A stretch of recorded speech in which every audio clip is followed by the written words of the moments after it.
வணக்கம். என் பெயர் ரேகா. வயது 23. சென்னையில் பிறந்து வளர்ந்த ஒரு செல்வக் குடும்பத்தில் பிறந்த மகளாக என் வாழ்க்கை புறத்தில் எல்லாம் பளிச்சென்றிருந்தாலும் உள்ளார்ந்த ஆசைகள் அடக்கப்பட்டுக் கொண்டே வந்தன. இந்த கதை என் வாழ்க்கையில் நடந்த ஒரு திருப்புமுனை, அதே சமயம் என் உணர்வுகளுக்கு வழிகாட்டிய ஒரு அனுபவம். சிறுவயது முதலே என் வாழ்க்கையை என் தந்தை கட்டுக்கோப்பாக வடிவமைத்தார். பெண்கள் பள்ளி, பெண்கள் கல்லூரி, வீட்டிலே கூட ஆண் தொழிலாளர்கள் வரவே வேண்டாம் என்ற அளவுக்கு.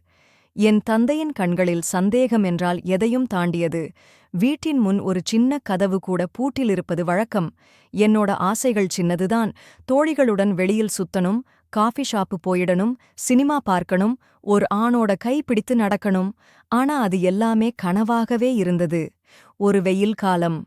தோட்டத்தில் வேலை பார்த்து வந்த தாத்தா உடல் நலக்குறைவால் ஓய்வில் சென்றார். அவருக்கு பதிலாக வந்தவர் ராமு. தாத்தாவின் பேரன். உயரமான தோற்றம், பருத்த உடல், அடக்கமான நடத்தை. வயது சுமார் 19. பள்ளி முடித்து கல்லூரி லைஃபுக்கு காத்திருந்தான்.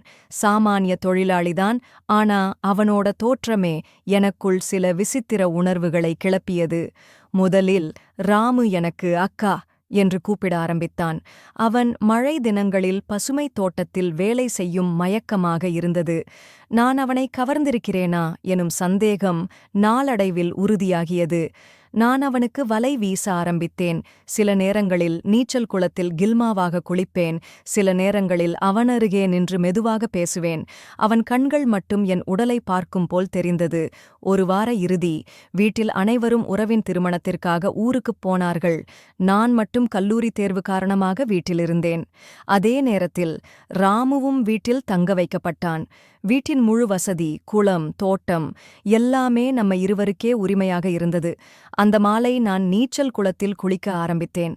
அரை நீரில் மூழ்கிய நிலையில் ராமு பார்த்து கொண்டே நின்றான். அதற்குப் பிறகு ஒரு ஓலான இணைப்பு எங்களுக்குள் ஏற்பட்டது.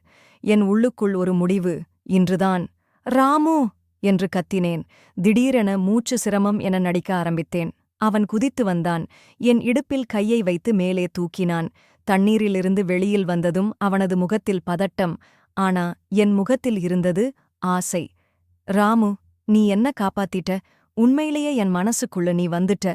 என் குரல் மென்மையாக இருந்தது. ராமு மௌனமாக இருந்தான். நான் அவனோட கையை பிடித்தேன். அவன் தடுமாறினான். ஆனா ஆசையால் அவனும் நிறுத்தவில்லை.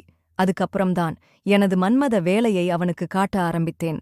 கதை இனிமேல்தான் ஆரம்பம். கதையை முழுமையாக கேட்க கீழே உள்ள வாட்ஸ்அப் நம்பருக்கு ரேகா ஸ்டோரி என மெசேஜ் அனுப்பவும்.